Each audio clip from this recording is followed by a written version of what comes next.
Welcome to a series that we call The End of Times, where we're going through the book of Revelation verse by verse to try our best to see what it is we can expect to happen in the end times, as well as see what it is we're expected to be doing during the end times.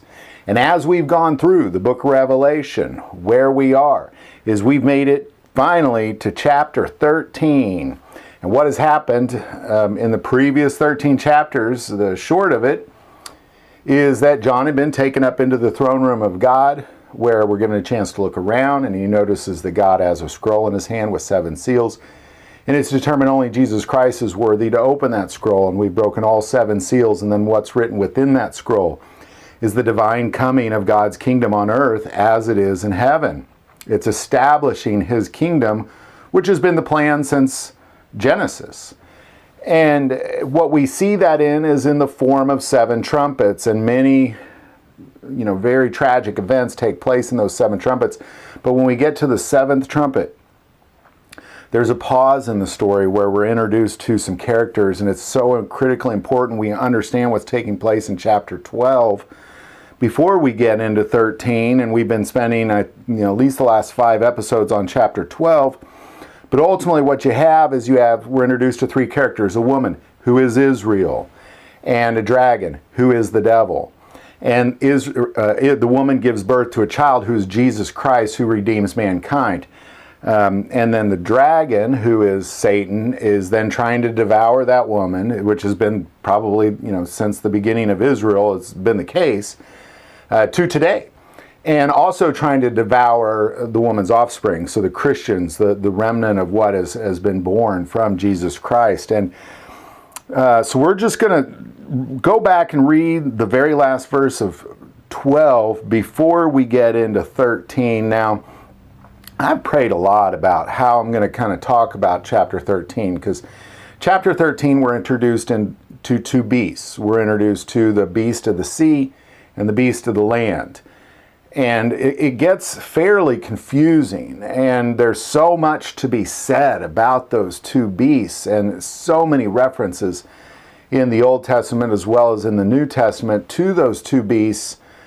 And as I thought about kind of how we're going to kind of attack that and see what it is going on with these 2 beasts, I'm just going to go verse by verse. So I'm not going to tell you who I think these beasts are or anything like that. We're just going to go verse by verse, and then when we get to the end of chapter 13 and we have a good grip on what these 2 beasts are, how you can identify them, where they're from, what they represent, how you can identify them through math, through history, through scripture, we'll wait till we can put all those cards on the table and look at them in one picture. So we're just going to go through this verse by verse, but we're going to start off with the last verse in chapter 12. That's chapter 12, verse 17. And the dragon was enraged with the woman, and he went to make war with the rest of her offspring, who keep the commandments of God and have the testimony of Jesus Christ. Now, that's an important moment in time and in history, because what has taken place is you had 144,000 Jews marked by God, and God made a place for them. So the moment that the Antichrist sat in the temple and declared himself to be God, there was this place for the Jews that are marked by God to be a remnant to war against the Antichrist. He had a place for them to go. And as we went through chapter 12, there was nothing that the dragon could do. The earth swallowed everything he threw at the 144,000 Jews. So what we see in 17, and this is so important, so I'm going to go back and read it. And the dragon was enraged with the woman. So of course he's mad about Israel because he can't touch them. And he went to make war with the rest of her offspring. So where does he turn his attention to? The Christians, who keep the commandment of God and have the testimony of Jesus Christ. All right, now let's start in 13, verse 1. Then I stood on the sand of the sea. Now I'm going to pause there for a second, because this is important. Okay, so where's John at? Because he has been in the throne room of God up until this point. But as we're going to see, he is still in the throne room of God. So before we talk about this beast that comes out of the sea, I want to just kind of refer you back to when John was looking around the throne room of God in verse 4, or in chapter 4, and it says, in verse 6, before the throne there was a sea of glass like crystal. So before the throne of God there's the sea. So now John's standing on the shore of the sea, and he sees a spiritual, now it's important we understand, the beast is a spiritual thing. So he's seeing what, almost like the symbol of what this spiritual beast is. All right, let's pick it up in verse 6. I just want to make sure you understand where John is. Then I stood on the sand of the sea, and I saw a beast rising up out of the sea, having 7 heads and 10 horns, and on his horns 10 crowns, and on his heads a blasphemous name. All right. That's a crazy looking beast. So ultimately, let's just kind of go back. So what you have is he's standing on the shore of the sea, and he sees a beast coming up out of the sea. All right, let's continue into. Now the beast which I saw was like a leopard. His feet were like the feet of a bear, and his mouth like the mouth of a lion. And the dragon gave him his power, his throne, and his great authority. So this beast is given authority by Satan to do the things that he is going to do, because Satan is the prince of the earth. So we read in 12, he was cast to the earth with a third of the angels. And now what we have is now he's short on time. So he tries to, as soon as he declares himself to be God, there's 144,000 Jews that are now warring against him. He can't do anything about it. He turns his attention to the Christians as well, because the Christians are essentially, now, I want to take a moment real quick, because again, it's almost like the Spirit is telling me to say this. Many, many, many professed Christians will be betrayed, and they will be confused, and they will worship the beast, period. Period. So don't think that because maybe, I think there's a lot of Christians who are going to think they're on the side of good. But the reality is they're not. And in the end, well, why not? Well, it's because, just like Jesus said, well, you didn't know me.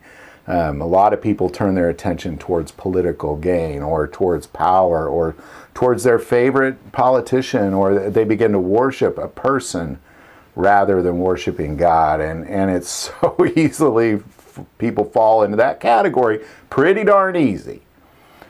So as we kind of get into who this beast is, I just want to make that very clear. So when he turns his attention towards the Christians, he's not turning his attention towards the Christians who are supporting him financially, supporting him with all their social media posts, supporting him. He's not turning his attention to them. He's turning his attention towards the remnant of Jesus Christ, who stand up and profess Jesus Christ in the face of adversity of the world. That's who he's turning his attention to. And we know that because we've seen this beast before. Daniel saw this beast. So we're going to kind of go back, and we're going to spend a little bit of time in Daniel just to simply say, okay, what is this beast? Because Daniel not only sees the beast, but an angel explains to him what this is.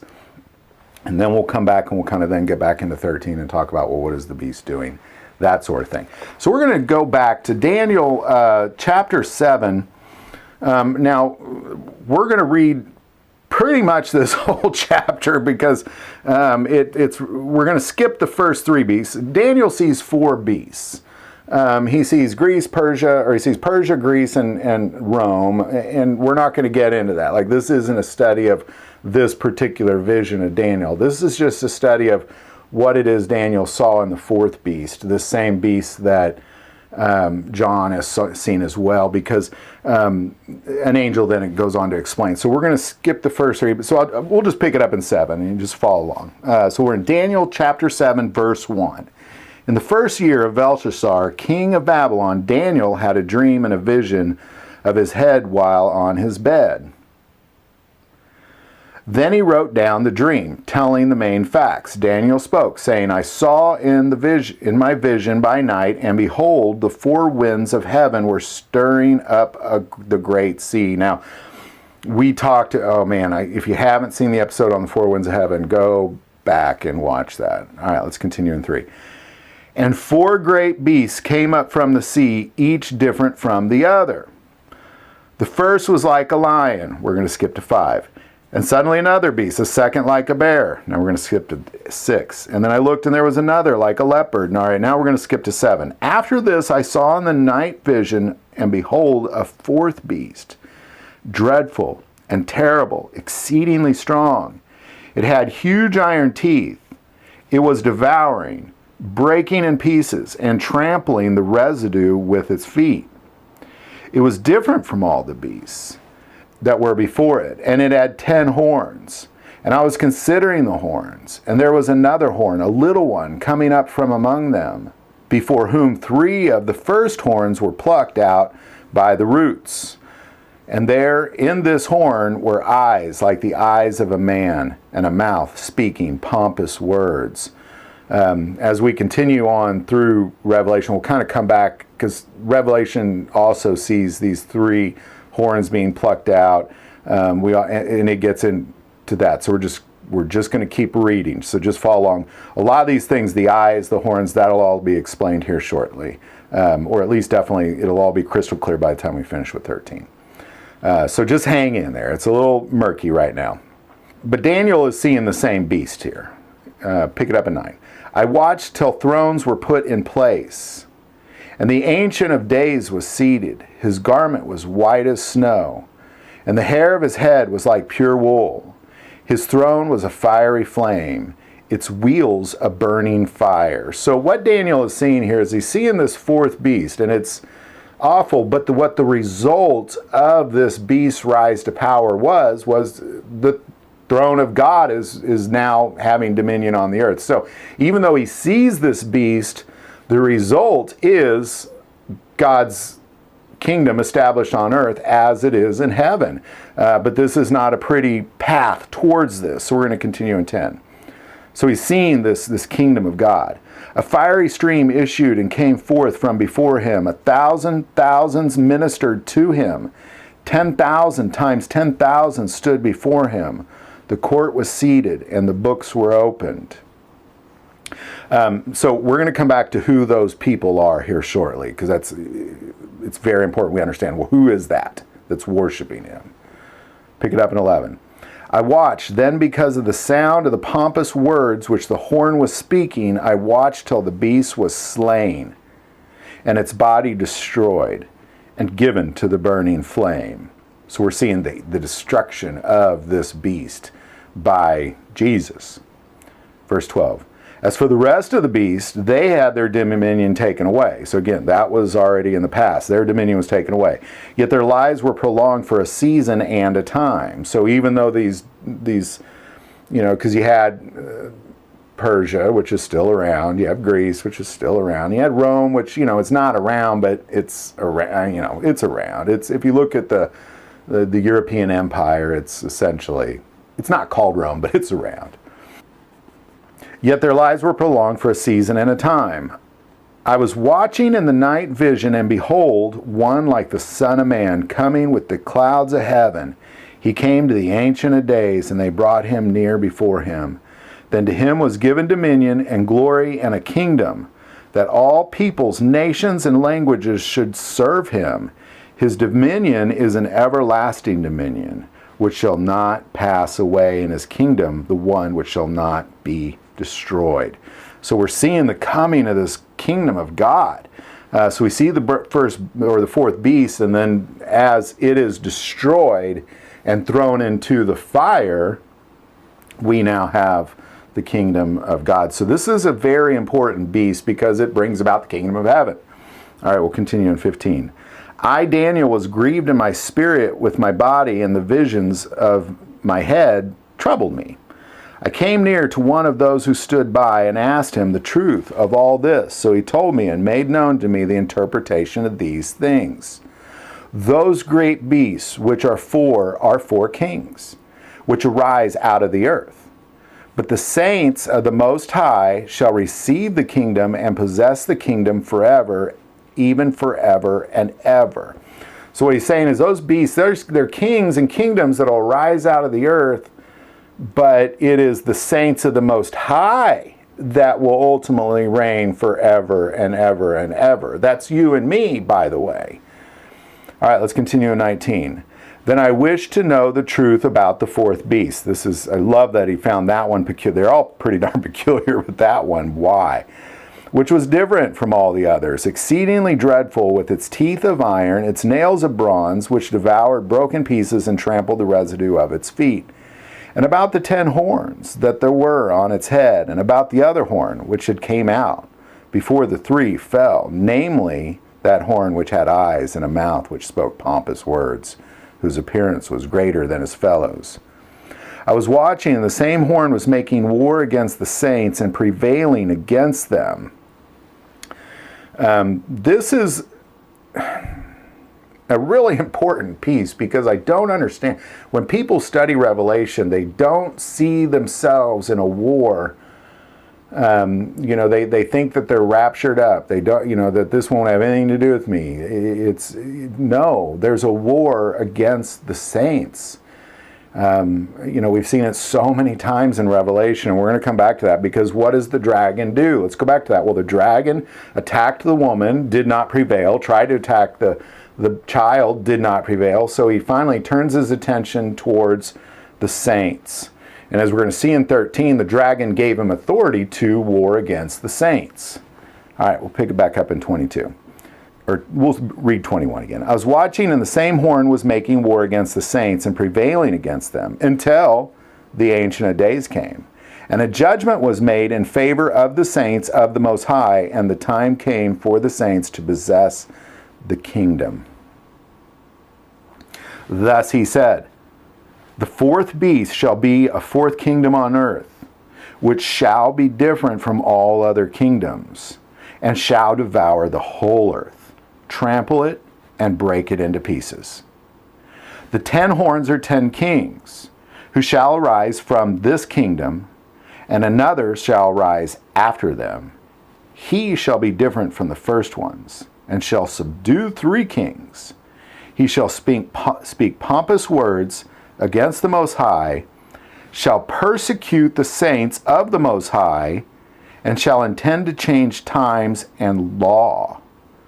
Then the saints shall be given into his hand for a time and times and half a time. So, ultimately what they're talking about here is this beast will rise up. And again, we'll get into who are these 10 kings. Who are the 3 that were uprooted? Who is the one that overthrew them? Who is the one that they're worshiping in the first place? Again, we're going to come back. We got to just look at all pieces, but I think it's so critical to see the significance of what Daniel saw. Daniel saw this beast rising out of the earth. Now, it was peculiar because it represented the entire planet. It came up out of the sea. And as we've talked about in the past, anytime something pops up out of the sea, it's popping out of the multitude of nations and tongues and tribes. So this beast is coming from the whole world.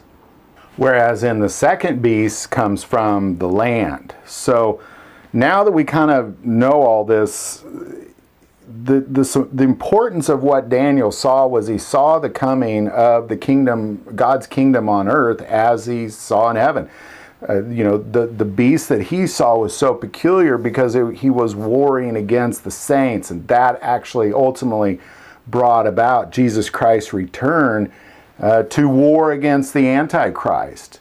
It's really kind of a beautiful story, but it's so important that, again, we can't just see ourselves being raptured up. He's warring against the saints. The war is against the saints. As we go back and we look at, chapter 6 and 7, we see a multitude of saints slain from all tribes, nations, and tongues.